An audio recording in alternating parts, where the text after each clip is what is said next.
¿Qué es una emoción, Miguel Ángel? ¿Cómo lo definirías tú? Bueno, al final, Víctor, una emoción, bueno, yo digo que se puede explicar, o según a quien le preguntes, te lo va a explicar de una manera, ¿no? Yo siempre lo explico con tres pequeñas definiciones que se entienden muy fácil, ¿no? La primera, que es un poco la más técnica, pues una emoción al final es una reacción psicofisiológica, ¿no? O sea, algo pasa en tu cabeza, en tu cerebro, que provoca cambios en tu organismo. ¿Sí? ¿Como respuesta a qué? Pues como respuesta a un evento que puede ser externo o interno. Algo puede pasar fuera de mí o incluso yo puedo rememorar o yo puedo acordarme de alguna situación pasada y evocar de nuevo pues una emoción, ¿vale? No tiene por qué estar pasando en este momento, pero es una reacción psicofisiológica. Algo pasa en mi cerebro que provoca cambios en mi organismo, ¿no? Claro, esta definición es muy difícil luego de trabajar con las personas, con esta definición. Entonces lo explico con una segunda, ¿no? Y porque la gente me suele preguntar, ¿y cómo mi cerebro provoca cambios en mi organismo? Entonces, la segunda definición, yo digo que las emociones son pura química. Cuando estamos sintiendo una emoción, al final se produce una liberación de hormonas o de determinados neurotransmisores que son los responsables de que, por ejemplo, pues mi pulso cardíaco suba o baje, mi tensión arterial se dispare, tenga una sensación corporal más bien de calor o más bien de frío, ¿sí? Que palidezca la cara. Todo esto viene provocado por una serie de hormonas o de neurotransmisores, ¿no? Por ejemplo, si estoy sintiendo enfado, pues estaré liberando adrenalina, noradrenalina o cortisol. Y si estoy sintiendo alegría, pues son otras las que se liberan, ¿no? Dopamina, serotonina o endorfinas, ¿vale? Bueno, aún así, esta también es una definición que se entiende, pero que es poco operativa para trabajar con las personas. Entonces, la última y más simple que conozco, yo le digo a todo el mundo que las emociones son la combinación de dos cosas. Por un lado, un determinado nivel de energía, ¿sí? Hay emociones que liberan más energía que otras. La energía podemos cambiar la palabra por activación. Hay emociones que activan más que otras. No activa lo mismo la rabia, la ira o incluso la euforia, donde parece que se te llevan los demonios, solo tienes ganas de hacer cosas, tienes un montón de energía, de chillar, de gritar, de romper cosas o de abrazar a gente, ¿no? Con emociones con una energía muy bajita, con una activación muy bajita, como el desánimo, la desilusión, la calma, la tranquilidad, donde no tienes ganas casi de moverte, ¿no? Entonces, podemos ver que la energía es una de las variables y la otra es la agradabilidad, ¿vale? Y hago así porque lo solemos trabajar como en un eje de ordenadas y de abscisas, ¿no? Por un lado está la energía y por otro lado está la agradabilidad.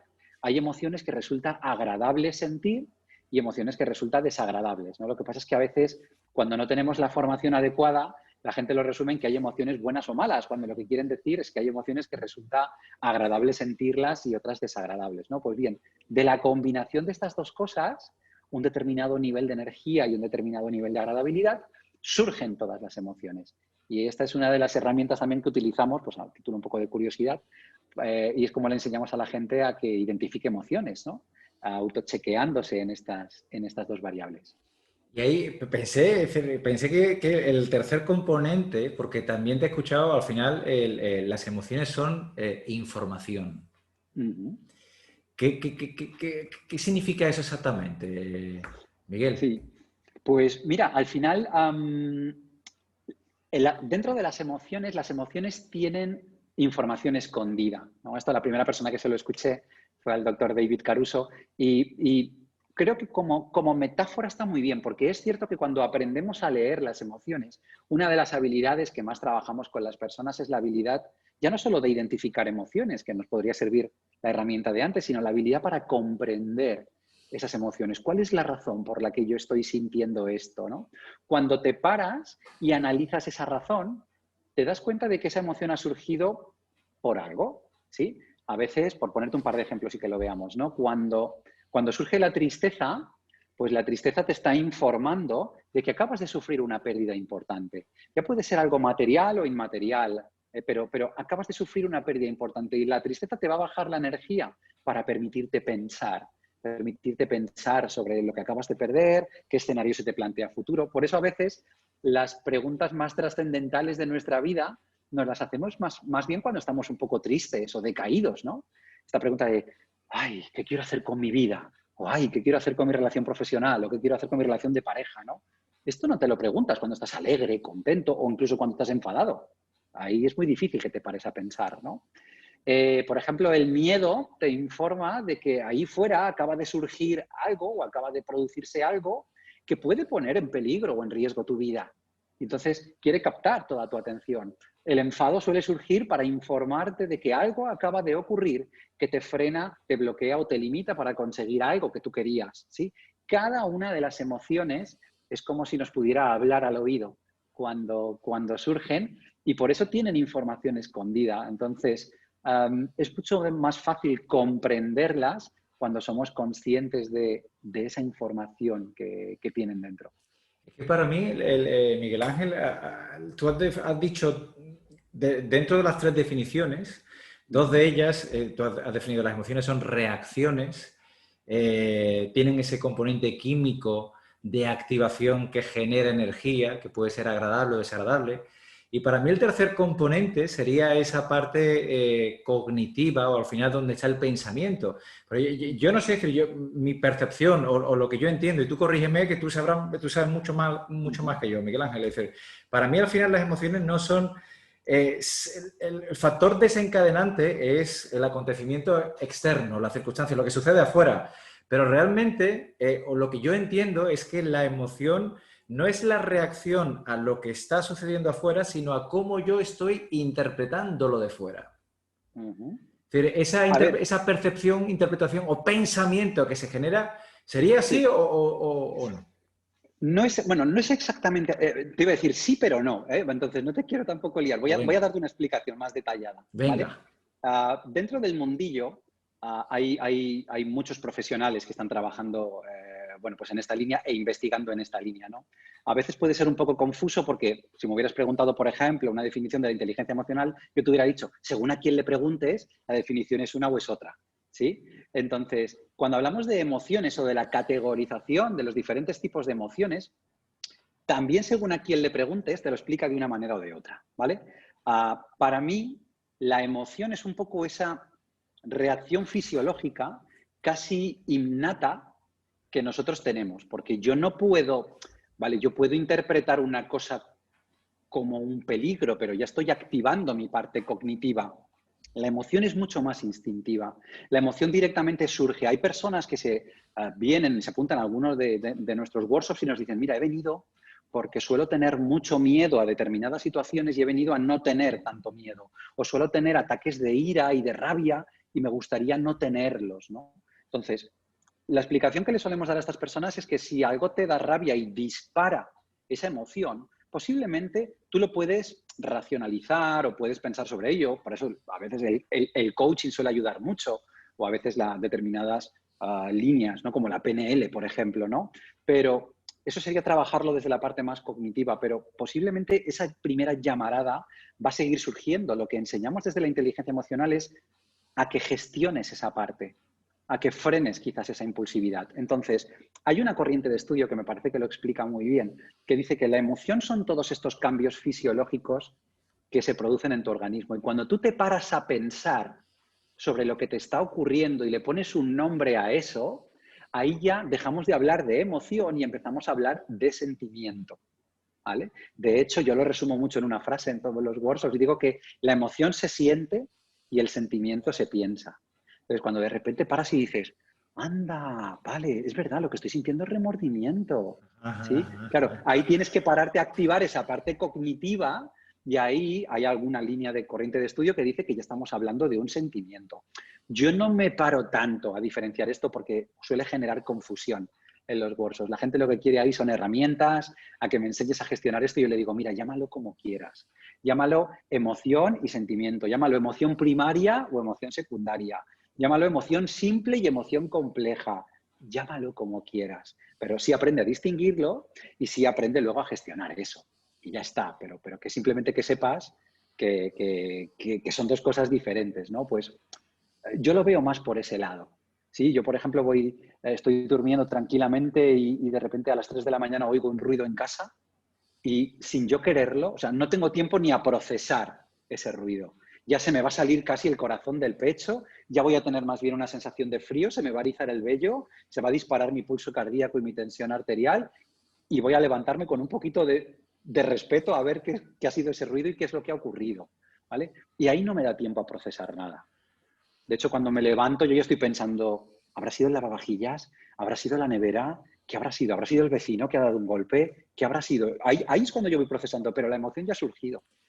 Me encanta eso que estás diciendo, Miguel Ángel, y la explicación que yo le estoy dando ahora en mi interior, ¿vale? A ver si, porque al final está clarísimo que la emoción es algo tan impulsivo, instintivo, tan rápido, que evidentemente no da tiempo, es decir, no te ha dado tiempo a razonar, a interpretar esa situación. Lo que sí está claro, o lo que yo he aprendido en cierta manera, es que ese acontecimiento externo que te ha generado esa emoción, como yo lo interpreto, y tú corrígeme, es al final porque tú dices, un mismo acontecimiento externo puede no generar las mismas emociones en diferentes personas.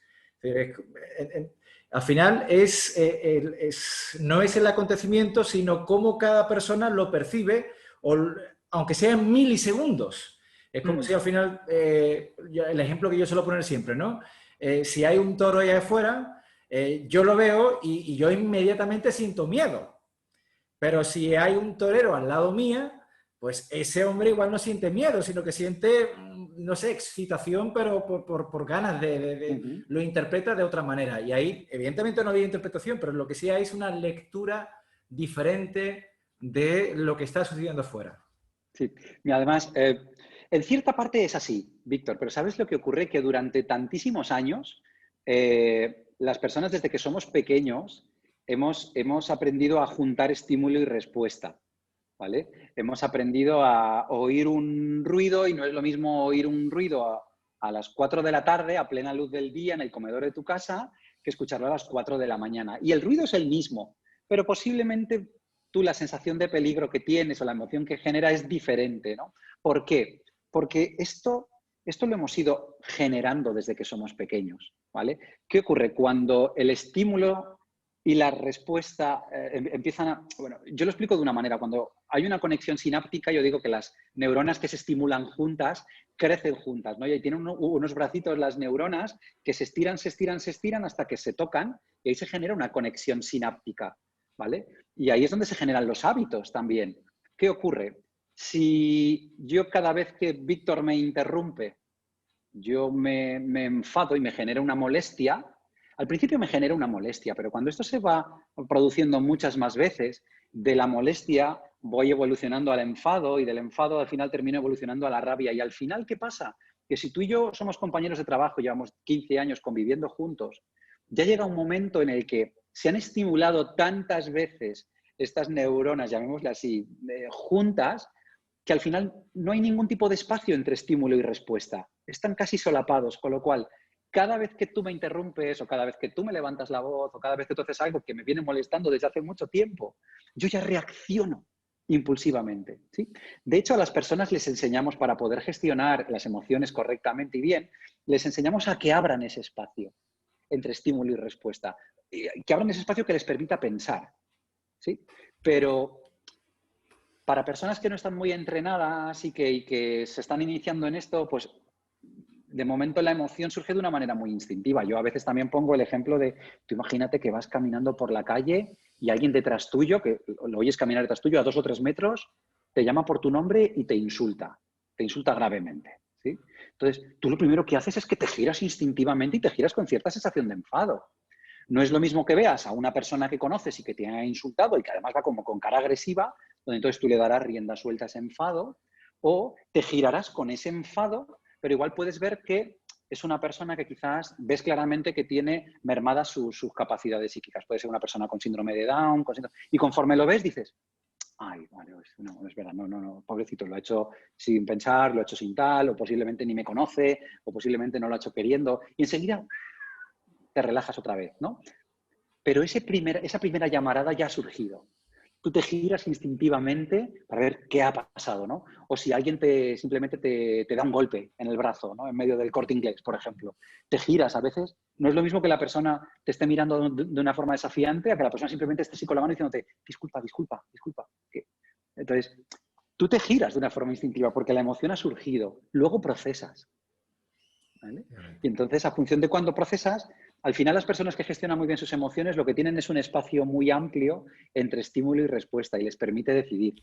¿Qué hago yo con este insulto que me acaba de decir Víctor? ¿Doy rienda suelta a mi ira y mi rabia y le digo de todo y me muestro agresivo o no? ¿O dejo fluir quizás la compasión o dejo fluir cualquier otra cosa? O incluso la indiferencia. Y miro para otro lado, me doy media vuelta y me marcho. ¿Qué quiero hacer con esto? ¿Vale? Entonces, por lo que estás comentando, Miguel, se podría entender que gestionar una emoción es precisamente crear ese espacio donde tú puedas pensar y decidir cómo actuar en esa situación. Tal Pero cual. ¿cómo lo definirías tú? Tal cual, tal cual. Yo muchas veces, fíjate, lo que hacemos cuando sufrimos no sé, cuando nos vemos embargados por una emoción muy intensa, ¿sí? Hay un proceso neurológico que se produce y es que se produce una hiperestimulación de una zona de nuestro cerebro que se llama la amígdala, ¿no? Bueno, realmente se llaman los núcleos amigdalinos, son dos piececitas con forma de almendra, pero cuando se produce esa hiperestimulación de la amígdala, lo que hace es que la amígdala corta todas las comunicaciones con la zona prefrontal de nuestro cerebro. Es como si cogieras un montón de cables que se comunican y en ese momento los cortas, ¿no? Y los cortas durante unos segundos, ¿sí? Con lo cual, de hecho, hay investigación científica que dice que más o menos suele durar o suele restablecerse esa comunicación aproximadamente a los 6 segundos, ¿no? Pero hay variabilidad intraindividuo, o sea, suele ser 6 segundos más menos 2. Entre 4 y 8 segundos, si tú contestas, no está contestando Víctor, está contestando la rabia o está contestando la ira. No estás tú contestando lo que tú quieres o reaccionando de la forma que tú quieres. Entonces, una de las primeras herramientas que trabajamos con la gente es la de generar ese espacio, ganar tiempo para generar ese espacio, ¿no? Por eso, por ejemplo, mi abuela, que ya falleció hace mucho tiempo y la pobrecita no sabía que era experta en neurociencia, ella me decía, cuando estés muy enfadado, respira hondo y cuenta hasta 10. Claro, ¿por qué funciona esto? Porque generas ese tiempo, ese espacio suficiente, pasan esos 6 segundos para restablecer las comunicaciones con mi parte prefrontal, con mi córtex prefrontal, y que de repente yo diga, espera, no le digas esto a Víctor porque luego te sientes fatal por haberle levantado la voz o por haber dicho algo que de verdad no sientes, y luego es que te arrepientes. Entonces, claro, ¿cuándo te das cuenta de eso? Cuando han pasado 6, 7, 8 segundos, 9, y es porque generas ese espacio. Entonces, nosotros lo que le enseñamos a la gente es un montón de recursos y de herramientas para precisamente abrir ese espacio. Te iba a preguntar, ponme un ejemplo de una de esas herramientas, Ajá. Vale, Miguel. pues mira, bueno, la primera ya más o menos te lo he dicho, ¿no? Una suele ser la de respirar hondo y contar hasta 10. Pero, por ejemplo, hay otra que es muy válida y es que muchas personas a veces se apuntan a un workshop de inteligencia emocional porque quieren aprender a regular emociones. Y yo lo que les digo es, mira, pero para poder enseñarte a regular una emoción, primero tengo que enseñarte a que te des cuenta cuando estás sintiendo esa emoción. Porque uno no puede gestionar o regular algo que no sabe que está ocurriendo. Cuando tú levantas la voz o le das un empujón a otra persona y tal, tú ahí no eres consciente de que estás sintiendo ira. Simplemente estás dándole rienda suelta a lo que te pide el cuerpo en ese momento, ¿no? Entonces, pararte simplemente a ver, oye, de 0 a 10, ¿cómo estoy de energía ahora mismo? Oye, y de 0 a 10, ¿cómo estoy de agradabilidad? Y buscar estos dos números, por ejemplo, pues ahora estoy en un 9 de energía y un 2 de desagradabilidad. Ahora estaría más cabreado que una mona, ¿sí? Pero ahora estoy en un 9,2. Pues esto ya es... Hacerte esta pregunta ya estás dejando pasar una serie de segundos, ¿no? Y ya estás empezando a regular. Oye, ¿y qué etiqueta tendría esto? No es enfado, es algo más intenso que el enfado. Es ira, yo creo. Sí, yo creo que es ira. Ahí ya estás generando ese espacio también, ¿vale? Y luego hay recursos mucho más, bueno, graciosos o divertidos del día a día, pero yo, por ejemplo, estoy hablando contigo y de repente me estás diciendo algo que ya lo hemos hablado 1000 veces, que te he dicho que no 1000 veces, que ya estoy cansado de decirte otra vez que no. Y conforme me lo estás diciendo otra vez, digo, esto no se ha enterado de nada, me estoy empezando a poner rojo, me doy cuenta de que... Entonces, pienso, si abro la boca ahora mismo, la voy a fastidiar. ¿Sí? Entonces, ¿cómo gano tiempo? Pues hay una estrategia que yo utilizo mucho, por ejemplo, que decirte, oye, Víctor, espera un segundín, hago este gesto que es de baloncesto, ¿no? Tiempo muerto. Te digo, oye, Víctor, espera un segundito, voy a ir un momento a la máquina de agua, que tengo que beber un vasito de agua, ¿sí? O tengo que ir un momento al aseo, ¿vale? Ahora continuamos esta conversación, ¿de acuerdo? Entonces voy a la máquina de agua, me pongo mi vasito de agua, me pego 2 tragos, vuelvo, igual no tengo ni sed, ¿vale? Pero mientras voy y vuelvo voy haciendo, a ver, 1, 2, 3, venga, ¿qué quiero hacer en esta situación? ¿Cómo le quiero contestar? ¿Cómo le quiero responder? Y cuando vuelvo, digo, oye, vamos a ver, con respecto a lo que me estás diciendo, y ya te lo digo en el tono que yo te lo quiero decir, de la forma en la que yo te lo quiero decir, porque si me hubiera empeñado en seguir en directo con esta situación, me hubiera equivocado, me hubiera confundido. Entonces, a la gente le enseñamos a pedir tiempo muerto, al final buscar una excusa para pausar la conversación durante 10 segundos, 15 segundos, o a veces es simplemente decirle, oye, mira, ahora te tengo que dejar, que llego tarde a una reunión, Víctor, pero ¿qué te parece si esta tarde a las 3, oye, volvemos a retomar esta conversación que me interesa mucho que la cerremos y lo volvemos a hablar? ¿Vale? Pues al final, pues fíjate, generar esta serie de caja de herramientas o de portfolio de recursos para poder tirar mano de ellos, ¿no? Cuando notas que te embarga la emoción. Y al final, evidentemente, cuanto más recursos tengas, más le estás facilitando a tu cabeza el poder reaccionar de esa manera controlada en ese momento. Pero la mayoría de la gente siempre dice, pero es que es tan difícil en ese momento en que la emoción te ciega o te embarga o te bloquea. ¿Cómo se entrena esto en la práctica, Miguel Ángel? Pues al final se entrena como se entrena cualquier cosa en la vida, Víctor. O sea, yo hay veces que voy al gimnasio y veo a una persona, no sé, levantando una pesa y si no estoy acostumbrado a hacerlo, yo voy a intentar acogerla así del suelo y voy a decir, uff, yo no puedo levantar esto, ¿sí? Y claro, yo voy a decir, es que esto es muy difícil. Claro, es que esta persona lleva muchos años levantando pesas. Es que, claro, al final, mira, me encanta la definición de John Mayer y de Peter Salovey de la inteligencia emocional porque ellos dicen que la inteligencia emocional es una habilidad. Y como tal, puede entrenarse y puede desarrollarse.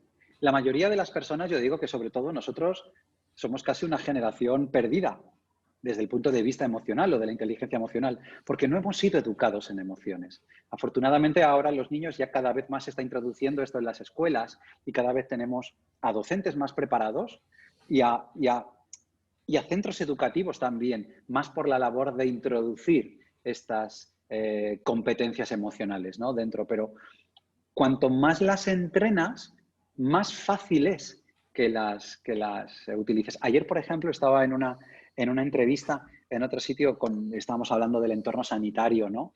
Y yo puse un ejemplo que una vez me enseñó una enfermera y me decía que para ella, por ejemplo, le venía muy bien hacer anclajes, ¿no? Cuando hablamos de PNL, por ejemplo, pues hacer un anclaje, me decía, yo cuando veo que me estoy poniendo muy nerviosa, muy nerviosa, muy nerviosa, pienso en el GPS de mi coche, siempre. Entonces, yo en vez de contestar impulsivamente, me repito mentalmente, recalculando, recalculando. Y respiro 2 veces hondo y recalculo, ¿sí? Y bueno, este es el anclaje que ha generado ella para pausar y no responder impulsivamente, ¿no? Porque sabe que luego, pues igual la calidad de su servicio se ve resentida si le contestas impulsivamente a un paciente o a un familiar o a un compañero, ¿no? Dentro del quirófano, por ejemplo. ¿Cómo se entrena ella? Porque al final todas estas herramientas que estamos compartiendo, Miguel Ángel, son para ese momento en el que tú ya tomas conciencia de que estás sintiendo esa emoción y antes de reaccionar impulsivamente o dejarte llevar, creas ese espacio de tiempo para reflexionar. Ahora bien, la clave está primero en darse cuenta en el momento de lo que está sucediendo. Sí. ¿Cómo se puede entrenar esa autoconciencia para tú desarrollar esa capacidad de ser más consciente y, por lo tanto, pararte para crear ese espacio? ¿Eso cómo se hace también? A ver, lo primero que hacemos con las personas es explicarles cómo va a ser el proceso. Es como para que cuando lo vivan no sientan que se han equivocado, que lo están haciendo mal, sino que sientan que es totalmente normal. Yo siempre les digo, oye, la primera vez, digo, tú ahora aquí te vamos a dar una serie de herramientas, una serie de recursos que te los vas a llevar y los vas a poner en tu mochila.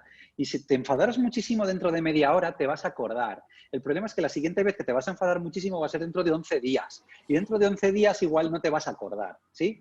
Digo, no te vas a acordar en el momento, pero quizás ahí lo que va a ocurrir es que te vas a enfadar mucho, vas a reaccionar, y si antes te empezabas a tomar conciencia y dar cuenta de que te habías pasado de frenada o que te has equivocado a los 5 minutos, quizás lo primero que vas a notar es que esta vez te has dado cuenta de que te has pasado de frenada a los 4 minutos. Y vas a decir, me cachis, ya me he pasado de frenada y tal, pero no te preocupes porque es normal. Es normal, llevas, no sé, yo le digo a la gente, ¿cuántos años tienes? Yo 45, joder, llevas 45 años sin hacer esto y de repente quieres ya esta semana hacerlo perfecto. O sea, gestiona bien esas expectativas, no te preocupes. Con que te salga un poco menos mal que la última vez es suficiente, porque ¿cuál es el proceso? ¿Qué es lo que pasa de verdad? Que al principio te das cuenta un poquito antes de que te has pasado de frenada.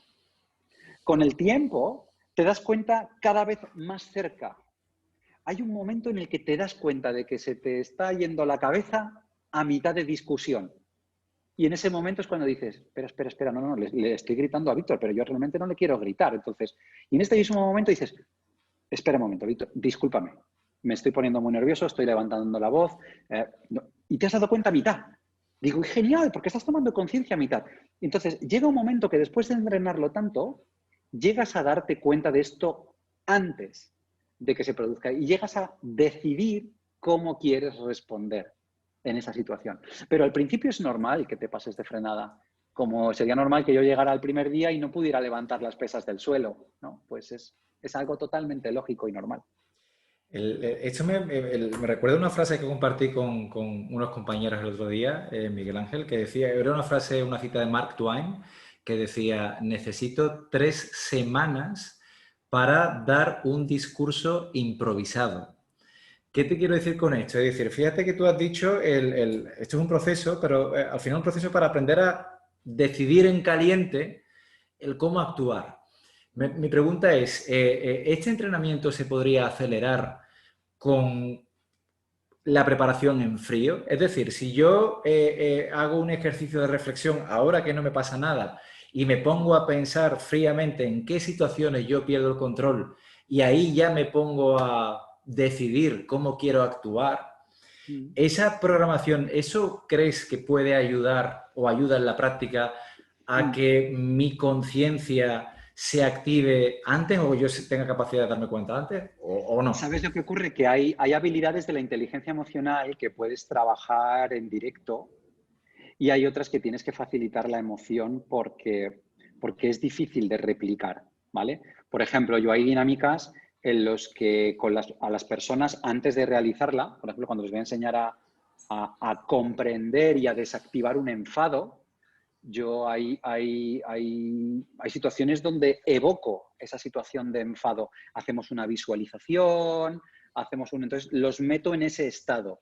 Claro, éticamente, yo cuando termino esa dinámica, hago otra dinámica para sacarlos de ese estado emocional y dejarlos en un estado mucho más agradable, ¿no? Pero, por ejemplo, sería muy difícil de replicar un estallido de ira o de furia en aula, porque ahí es donde tú podrías de verdad decir a la persona, ahora mismo, para, piensa esto, tal. Entonces, hay habilidades que lo que tenemos que hacer es prepararnos para cuando ocurran, sabiendo que posiblemente, pues como cuando trabajas, no sé, temas de oratoria, por ejemplo, ¿no? O sea, sí, tú puedes practicar mucho en aula, en un entorno más o menos controlado, con 8 o 10 compañeros, con el docente, pero hasta que no te veas delante de 1.500 personas, no vas a saber de verdad cómo es eso.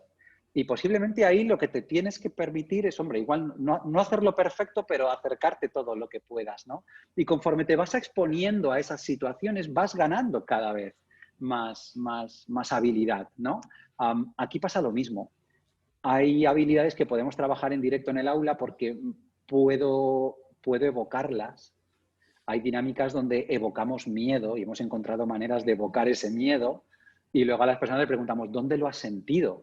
Y la gente es donde te dice, pues mira, lo he sentido aquí, se me ha puesto ahora mismo un dolor de cabeza o se me ha puesto un dolor aquí en las cervicales o se me han cogido el estómago. Y por ejemplo, hacemos esas dinámicas para enseñarles cómo sentimos las emociones en el cuerpo, ¿vale? Pero luego hay situaciones que son mucho más complicadas de evocar, o al menos yo no he encontrado la forma todavía de hacerlo, ¿no? 15 años después, aún no he encontrado la forma de hacerlo. Entonces lo que tenemos que hacer es preparar a la persona con un montón de recursos para que cuando llegue el momento puedas tirar mano de ellos. O sea que la preparación ayuda, pero el trabajo en directo es lo que realmente te permite desarrollar esa capacidad o habilidad. La exposición. La La exposición. exposición al escenario donde, no sé, si yo puedo trabajar mucho contigo el miedo a volar, pero si en los próximos 10 años nunca coges un vuelo, ¿cómo sabemos si de verdad tienes menos miedo a volar o no? Tendrás que coger algún vuelo de vez en cuando, tendrás que ir exponiéndote. Y cuanto Buenísimo. más te expongas, que al fin y al cabo es lo que me hablabas antes del toro y del torero.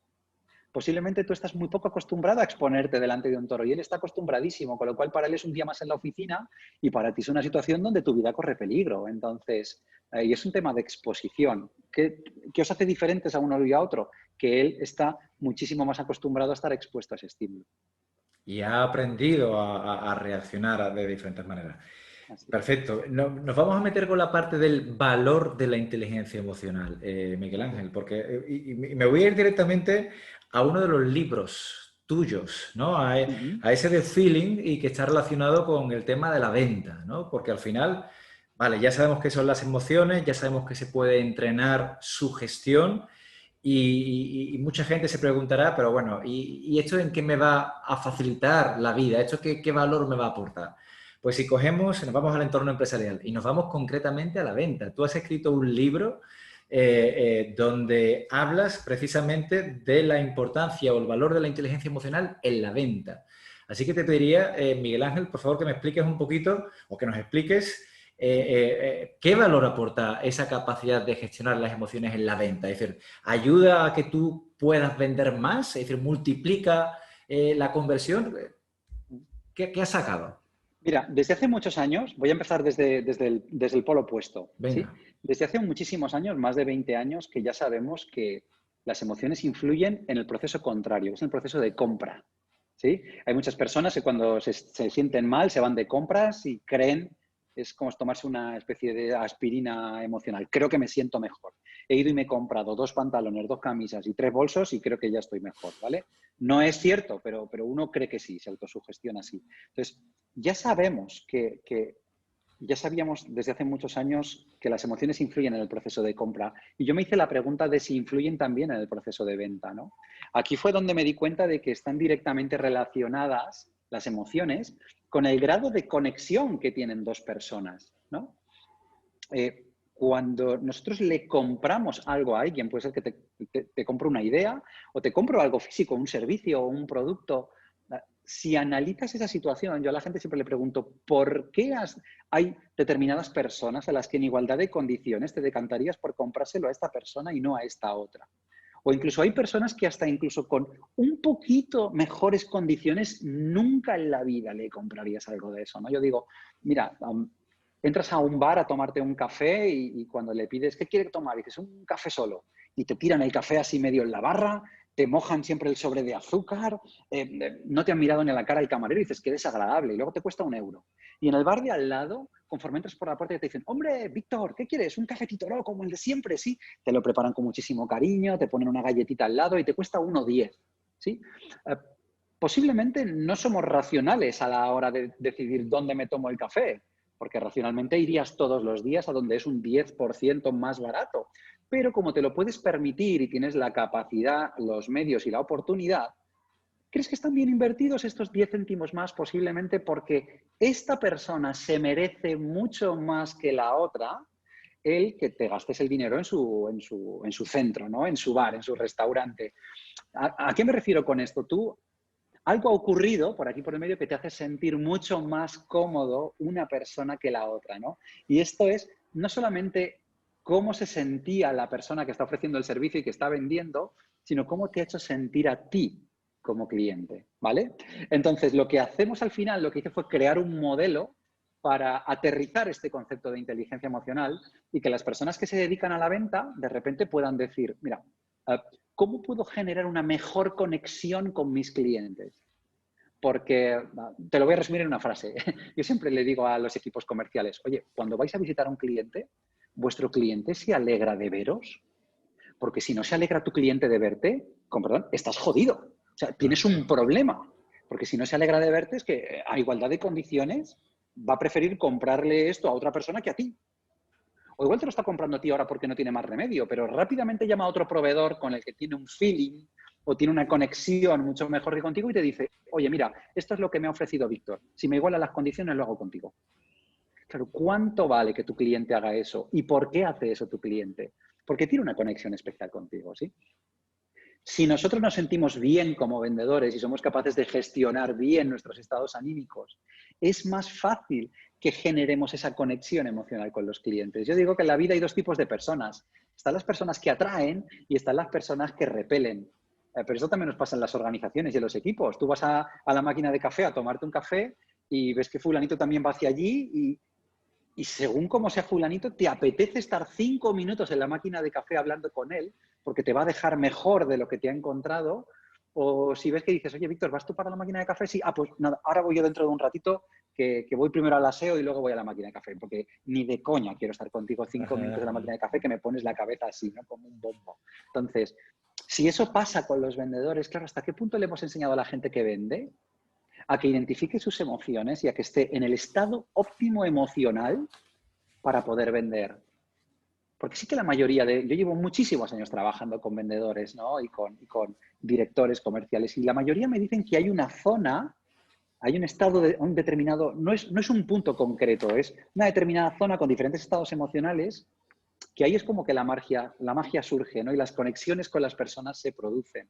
Entonces, en este modelo encontramos formas de desarrollar, de que los comerciales puedan moverse hacia esa zona, puedan gestionar sus niveles de energía, puedan gestionar sus niveles de agradabilidad y aprendan a moverse hasta introducirse en esa zona. Te pongo un ejemplo, ¿no? Yo durante muchos años, antes tenía el CD, ahora tengo la playlist en Spotify de vender. Cuando vas a hacer visitas comerciales, la música a mí me evoca un estado emocional determinado. Entonces, tú imagínate entrar yo a una visita comercial desde el desánimo, desde la desilusión o desde el enfado, desde la rabia, ¿no? Sin embargo, tengo mi propia playlist que quizá, o desde la calma y la tranquilidad. Pues igual desde aquí tampoco genero mucho, pero si soy capaz de subir 2 o 3 escalones mi activación y por eso tengo un determinado estilo de música que me hace sentir bien y que me activa, pues este es uno de los muchos recursos que puede utilizar, por ejemplo, un vendedor antes de una visita, ¿sí? Pero luego el modelo tiene una segunda parte y es aprende a leer a la persona que tienes delante.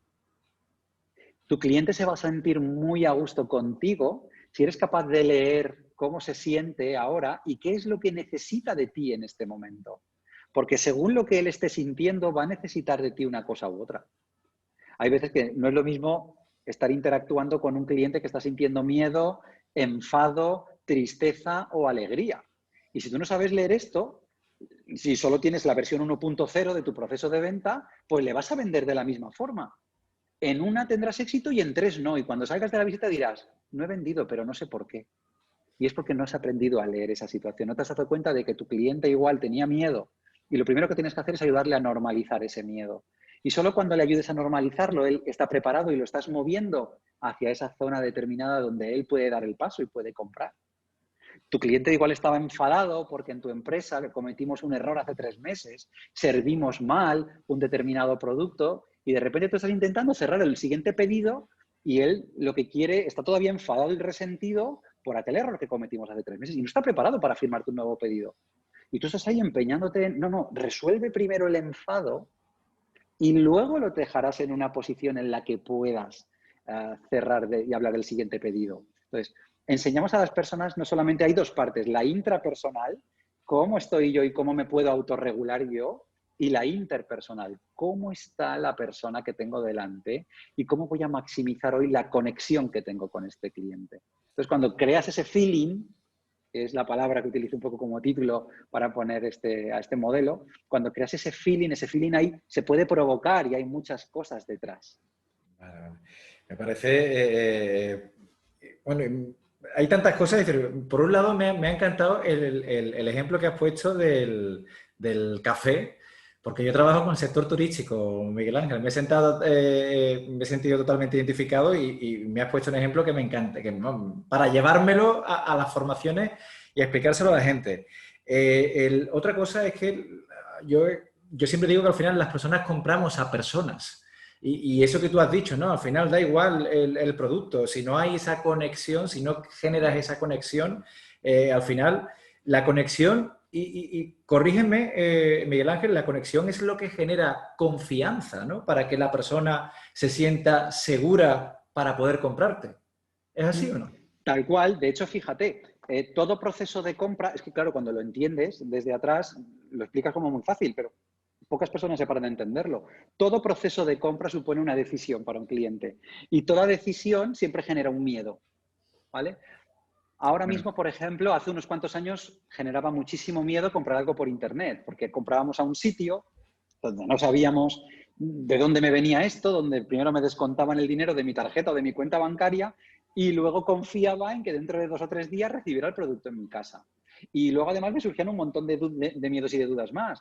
Si me he comprado unas zapatillas, ¿me estarán bien? ¿Me ajustarán perfectamente? O si era una prenda de ropa, ¿me estará perfecta o no? ¿La podré devolver? ¿Me devolverán el dinero? Surgía un montón Esto lo entendieron hace muchísimos años determinados centros comerciales, ¿no? Por no hacer publicidad de algunos, pero había veces que cuando teníamos que hacer un regalo a alguien, preferíamos ir a determinado centro comercial con un triangulito verde y pagar un 15 o un 20% más por un producto solamente porque si luego a Víctor no le gusta, yo sé que va allí, se lo cambian y no le ponen ningún tipo de problema.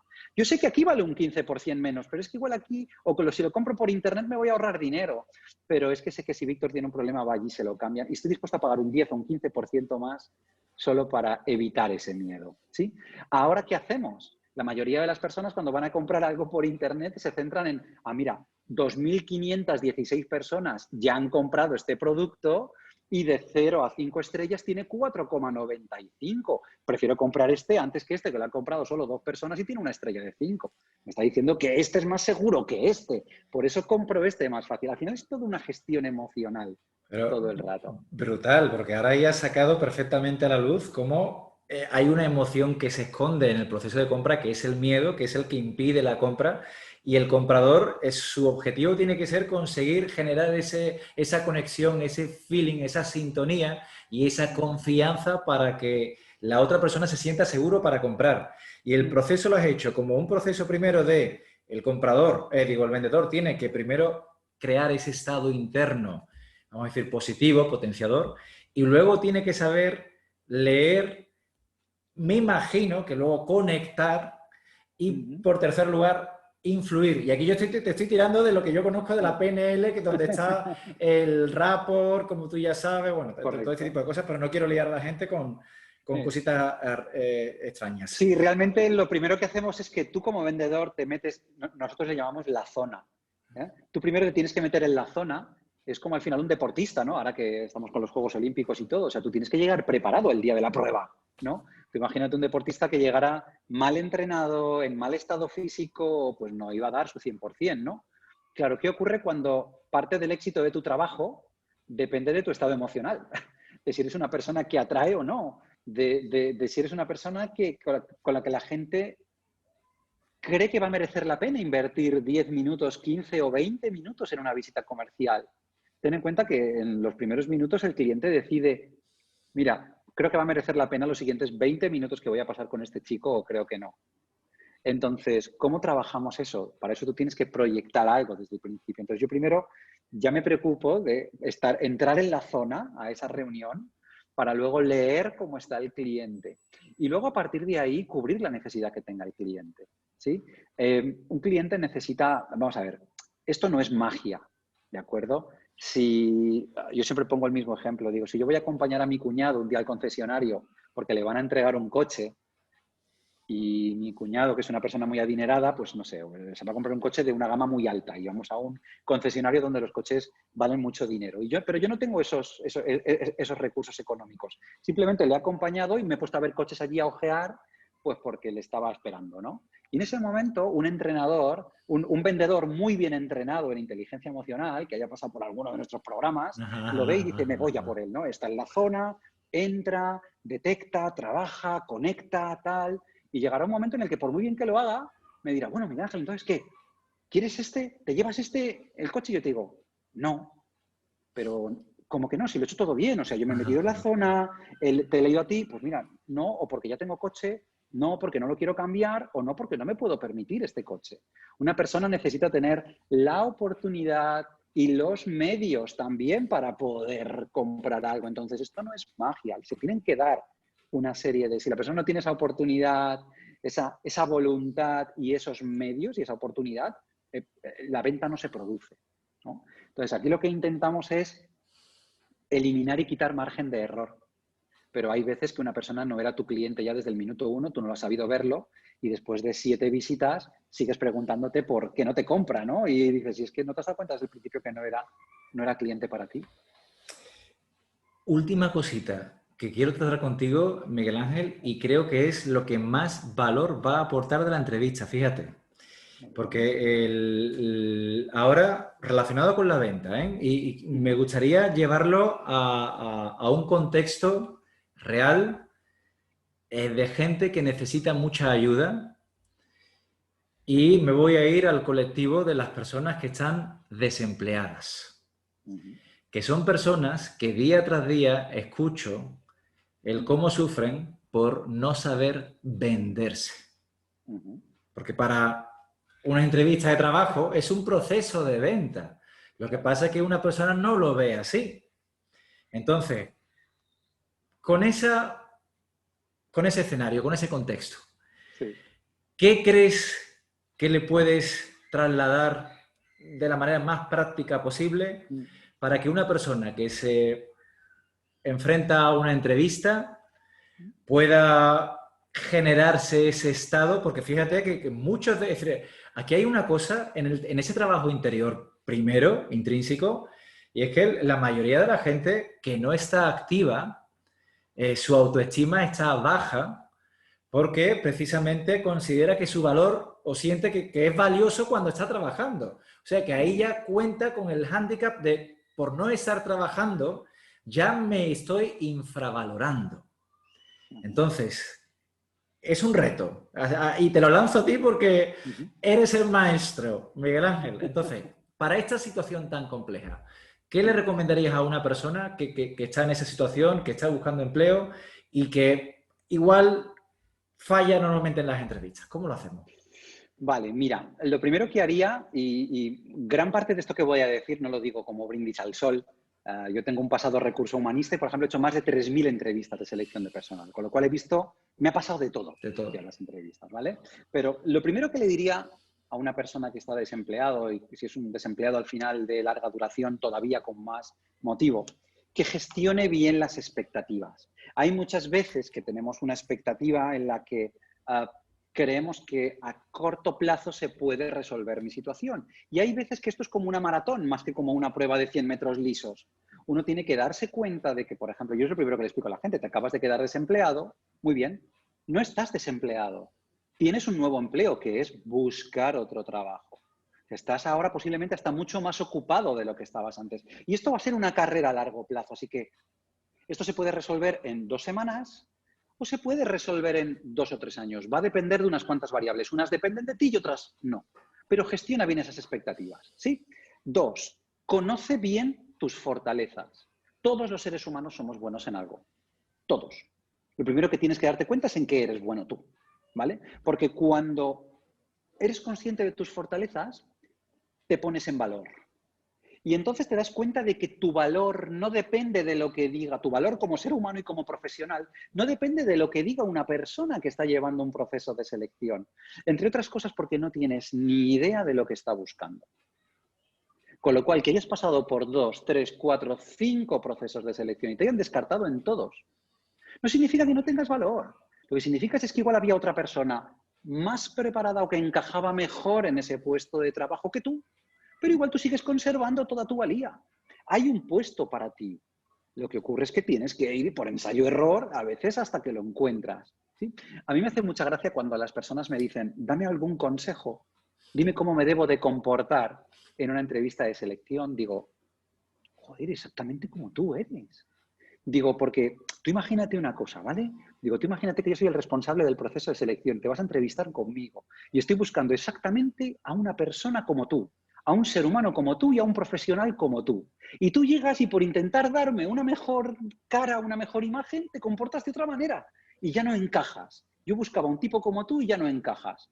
Digo, primero, no tienes ni pajolera idea de lo que yo estoy buscando, con lo cual, ¿cómo te vas a arriesgar a mostrarte de una forma diferente a cómo eres si igual necesito a alguien exactamente como tú? ¿Sí? Entonces, limítate a tener fe en tus fortalezas y al final encajarás en un sitio, porque tienes que manejar bien las matemáticas. Esto al final, como he dicho antes, es ensayo-error y se parece mucho a la venta. Uno tiene que conocer cuál es su ratio o su tasa de cierre. Si yo sé que cierro 1 de cada 5 operaciones, si yo quiero cerrar 3 operaciones, sé que tengo que hacer 15 visitas. Y esto no se produce siempre así, pero a medio y largo plazo siempre es así. ¿Cómo lo trabajan los deportistas? Alguien que sabe que tiene un 90% de tasa de efectividad en un tiro libre en baloncesto, por ejemplo. Cuando acaba de fallar uno, piensa, joder, el siguiente casi seguro que lo meto. Porque si tirara 10, este es el que habría fallado y ahora meto los 9 siguientes. Porque ese es mi nivel. Y si además falla el segundo, dice, ¡buah, madre mía! O sea, ahora no solamente voy a meter los 9 siguientes, sino que voy a meter los 18 siguientes. Porque es que mi nivel es el de un 90%. Entonces, conoces tus fortalezas, ¿no? Y sabes manejar esas matemáticas, ¿no?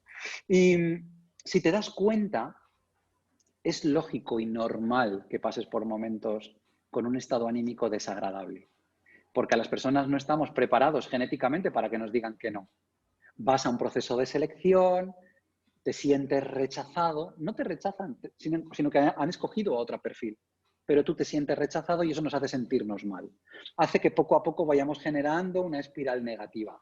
Hay personas que yo las he visto en una entrevista de selección con un grado de angustia y con un grado de ansiedad enorme. Y es porque la historia que se están contando, la narrativa que tienen en su cabeza es un Dios, esta es una de mis últimas oportunidades, si no me cogen aquí, ya no sé dónde me van a coger. Entonces, vas a la entrevista con un grado de tensión y depresión que la imagen que me estás dando a mí como seleccionador es de decir, vale, puedo entender que estés un poco nervioso, pero si te veo así en una entrevista de selección, estoy intentando imaginarte la semana del cierre de ventas de un tal, o la semana de cierre de nóminas, o en un momento donde tengas mucha tensión y presión, y te vas a comportar exactamente igual dentro de mi equipo trabajando. Y yo prefiero una persona que esté mucho más tranquila y que maneje mejor la presión que como estoy viendo que la manejas tú. Entonces, no, creo que no eres lo que yo busco. Y además me estás dando una imagen que no es la tuya. ¿Vale? Entonces, es importante que aprendamos a manejar también esas emociones porque es lo que proyectamos a los demás. Es la imagen que estamos dando hoy. Jolín, claro que un puntito de estrés me hace ser mejor, pero cuando el estrés me sobrepasa y se convierte en angustia o se convierte en tensión y hace que yo dé una imagen que no es la mía, estoy echándome cada vez más tierra encima. Y además, yo muchas veces a la gente le digo, joder, fíjate, con el desánimo que me estás hablando, ¡buah! Llevo 8 meses, ya he ido a 4 procesos de selección, me han dicho todos que no. Digo, mira cómo me estás contando esto a mí. ¿Tú te contratarías a ti mismo en ese estado emocional? No. Yo buscaría una persona con ilusión, con ganas, con tal, con una energía positiva, que transmita buen rollo. Digo, aquí también tienes que haber una conexión, tiene que haber un feeling. Yo conforme me estás contando esto, desde el desánimo, desde la desilusión, yo no te contrataría ni de coña. Eres un tipo que repele, no eres un tipo que atrae. Y te voy a hacer una pregunta, voy a hacer de abogado del diablo, ¿vale? Que yo me pongo en el lugar de la gente que nos esté escuchando, ¿vale? Uh -huh. Está claro que la naturalidad, la autenticidad, eso suma, eso atrae. Manejar las expectativas, darse cuenta de que esto es algo a medio y largo plazo, es muy importante también. Pero me voy a otro comentario que me pone mucha gente y dice, sí, bueno, eso está muy bien, pero el problema, o mi problema es que la necesidad me está llamando a la puerta, necesito vivir y esa angustia y esa presión la siento porque me veo desesperado. Es decir, ojalá tuviera el tiempo y los medios para tomármelo con tranquilidad, pero mi narrativa es, estoy desesperado porque no tengo.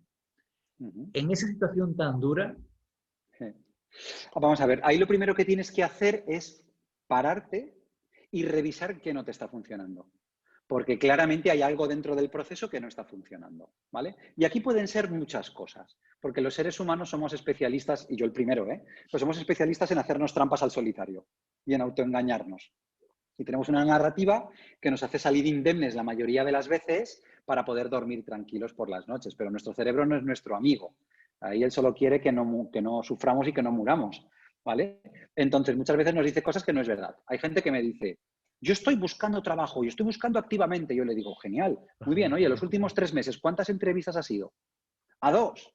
Digo, ¿y tú crees que con 2 entrevistas en 3 meses, tú crees que es una cantidad de actividad suficiente como para que esto te salga bien?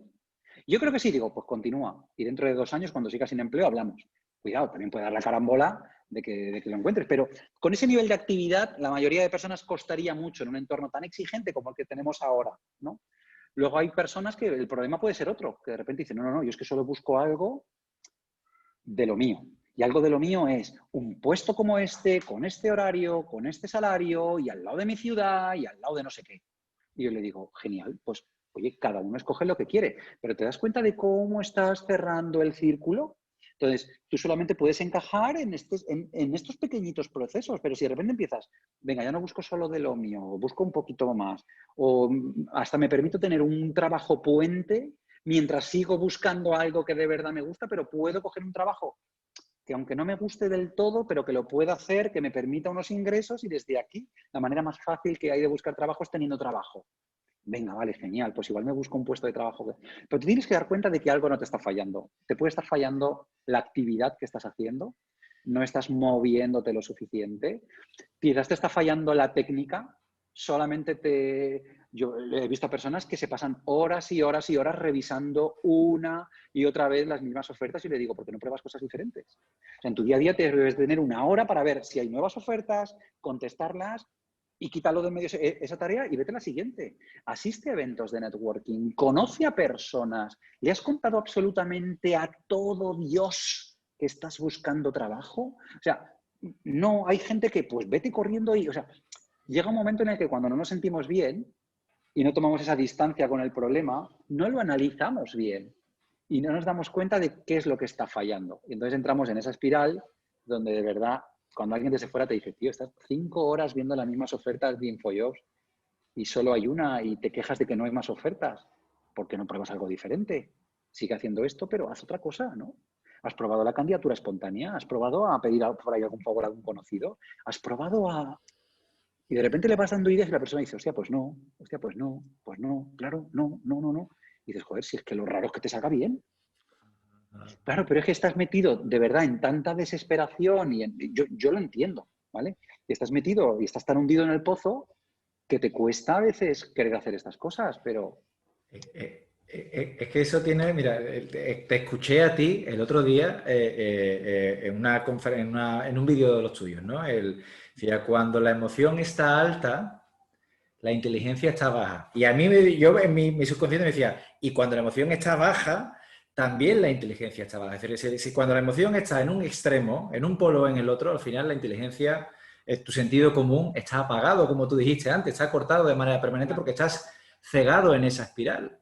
Además es que piensa una cosa, emociones como el desánimo, la desilusión, la desesperación, de 0 a 10, ¿cuánta energía tienen estas emociones?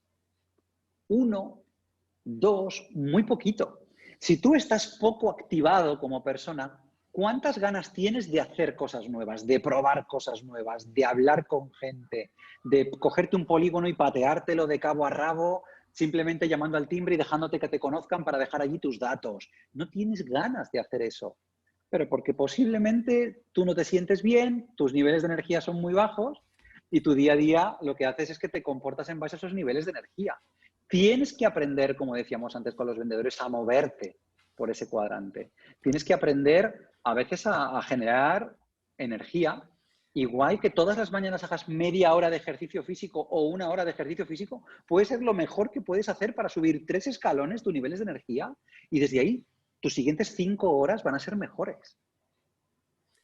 Al final, la propia actividad genera energía. Es decir, es la inactividad y el dejarte llevar por la espiral la que te consume esa energía y te hace tal. O sea que, si lo llevamos en términos prácticos, la persona que va a afrontar una entrevista, es importante que se conciencie de la importancia de, antes de la entrevista, trabajar, igual que tú has dicho como metodología para los vendedores, trabajar ese estado interno. Tiene que concentrarse en ponerse música, tal, algo que le transmita buen rollo, le haga sentirse bien y tener claro en sus expectativas y en sus exigencias que lo importante es ser natural, ser auténtico, ser él o ella mismos. ¿Alguna sugerencia adicional para que una vez hecha en la entrevista, porque tú decías, claro, yo entiendo, supongo también que una vez que está en la entrevista es importante también que haga esa lectura, que trate de leer al entrevistador y que en base a eso trate un poco o alguna cosa, ¿qué dirías? Yo no me perdería en esas cosas. ¿No? Yo creo que igual que en la venta es súper importante, en un proceso de selección, cuando yo estoy en una entrevista, yo intentaría no complicarme la vida demasiado, ¿sí? Intentaría mostrarme tal cual soy delante del entrevistador, aportar toda la información que crea que es relevante. Para ello, he tenido que hacer mi trabajo previamente y ver qué tipo de empresa es, qué tipo de puesto están buscando. Igual haber contactado con un perfil similar para decir, oye, ¿qué cosas valoran en esta organización? ¿Qué cosas no? Para escoger qué ejemplos y qué situaciones de mi pasado y de mi experiencia profesional pasada voy a poner encima de la mesa. Porque si sé que para vosotros un valor importante dentro de la compañía es el trabajo en equipo, como quien no quiere la cosa, te pondré un par de ejemplos de mi última experiencia, donde tú como entrevistador, si eres un buen entrevistador, podrás ver que de verdad trabajaba en equipo bien y que ese valor lo tengo. Y eso puede ser un elemento diferenciador entre yo como candidato y el candidato que venga después, ¿sí? Entonces, no me complicaría mucho la vida en intentar leer a la persona que tenga delante, porque es que no sabes tampoco su nivel de cualificación para hacer entrevistas. Lastimosamente en este país hay gente muy poco profesional haciendo entrevistas. Nos creemos que simplemente cogiendo el currículum de la persona que tenemos delante ya me puedo, esto es fácil, me pongo a leer el currículum y ya está. Y dices, no, perdona, esto es una ciencia. Entonces, como no sabes cuán profesional y cuán experto es la persona que tienes delante, no te compliques la vida intentando leer al otro, intentando... Igual es un súper experto, magnífico, igual es un cafre que simplemente está allí diciendo, ah, Víctor, sí, veo que eres, licenciado en económicas. Ah, muy bien, ya has estado 2 años trabajando en tal empresa. Que yo digo, si el candidato te pudiera responder, te diría, jo, yo veo que sabes leer, qué guay. Sí, perfecto. O sea, alguien que me entrevista un tío que sabe leer, qué guay. ¿Vale? Entonces, yo te digo, no te compliques más la vida de lo que bastante tienes en intentar centrarte en contarle a la persona que tienes delante lo que crees que va a ser más relevante. Porque de todo tu bagaje no le puedes contar todo ni a todos lo mismo. ¿Cómo vas a conectar con la persona que tienes delante? ¿Qué de verdad le va a resonar a la persona que tengas delante? Para eso tienes que hacer los deberes previamente y saber dónde estás sentado y qué cosas se valoran de verdad en donde estás sentado. Tienes que haber hecho tu trabajo previo. Y la última, es decir, fíjate que ese trabajo previo para detectar qué es lo que valoran, pero una dificultad que me transmite mucha gente que está desempleada es una cosa que tú dijiste antes de que debe conocer sus fortalezas. Y la mayoría de la gente le resulta muy difícil ponerse en valor. Decir, soy bueno. Entonces, ¿qué le recomendarías? Es decir, ¿cómo una persona puede? Porque ya sabes que cuando a alguien se le da algo bien, normalmente es como algo natural y tú no lo valoras. Entonces, ¿cómo hace una persona para ponerse en valor, para hacerse auto-coaching en cierta manera y decir, bueno, ¿cuál es mi potencial o cuál es mi talento? ¿Qué valor? Mira, yo lo primero que le diría a la gente es que afortunadamente vivimos en una época de la humanidad donde hay muchísimo conocimiento de una manera gratuita a su alcance, ¿vale? Y ¿quieres aprender cómo se hace esto? Empieza a leer, investiga, mira vídeos, de ahí dirás, pues hay un test de fortalezas que se llama el test VIA, que lo puedo hacer, que es gratis y tal, porque lo leerás en algún sitio, ¿no? Pero aún así, si queremos una herramienta concreta para que la persona no tenga tampoco que ser tan proactiva, yo le diría, pregúntale a 10, 12, 15 personas que tengas alrededor, que te hayan visto trabajar o que te conozcan bien, decirte, oye, si tuvieras que decirme cuál es mi principal fortaleza a la hora de trabajar, ¿cuál dirías que es? Y ponme un ejemplo, por favor. Y quizás yo diría, joder, Víctor, hostia, pues yo tu compañerismo, tío, porque hace 3 meses, cuando yo tuve este problema y trabajábamos juntos, tú estuviste a mi lado, yo me sentí muy apoyado por ti, yo me sentía muy cómodo trabajando contigo y tal, no sé qué. Así que yo valoraría tu compañerismo. Y me lo apunto, pues compañerismo. Y voy haciendo una recopilación y al final, oye, si de 12 o 15 personas hay 4, 5, 6 que ponen el foco en lo mismo, ostras, pues igual va a ser que esa es una fortaleza mía. Entonces es una manera cualitativa de poder hacerlo. Y más objetiva, porque no es la subjetividad tuya, sino es lo que los demás ven de ti también. Y acompañado de un ejemplo, para que tú te puedas dar cuenta de, no, ya está Víctor dorándome la píldora o ya está haciéndome que me sienta bien. No, no, no, es que me pones un ejemplo donde yo he demostrado que eso se me daba bien. Los seres humanos nos vemos atraídos por personas que generan ilusión, personas que están ilusionadas, personas que nos generan emociones agradables cuando hablamos con ellos. Y atrae más una persona así que una persona que no lo es. Pero es muy difícil sentirte así cuando estás nervioso, ansioso, porque te metes mucha presión, porque piensas, joder, la pasta me llega hasta dentro de 9 meses solo. Tengo que encontrar trabajo en los próximos 9 meses, ¿no? Y en vez de relajarte y decir, joder, afortunadamente tengo 9 meses todavía para encontrar trabajo, como te digas, mierda, solo tengo 9 meses, hostia, la presión que te estás metiendo encima es muy grande, ¿no? Y puedes trabajar esto desde la presión o la puedes trabajar desde el me siento bien y desde la ilusión. Entonces, hay gente que necesita ayuda en ese sentido.